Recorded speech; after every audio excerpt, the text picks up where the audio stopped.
ભાવનગર શહેરમાં પરિમલ ચોક ખાતે આવેલા તપસી બાપુની વાડી ખાતે રામનવમી નિમિત્તે ભવ્ય આરતીનું આયોજન કરવામાં આવ્યું હતું।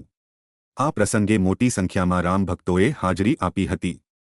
ભાવનગર પરિમલ ચોક ખાતે આવેલી તપસી બાપુની વાડી ખાતે ભગવાન રામના અયોધ્યામાં પ્રાણ પ્રતિષ્ઠા બાદ પ્રથમ રામનવમી હોવાને પગલે ભવ્ય આરતીનું આયોજન કરવામાં આવ્યું હતું।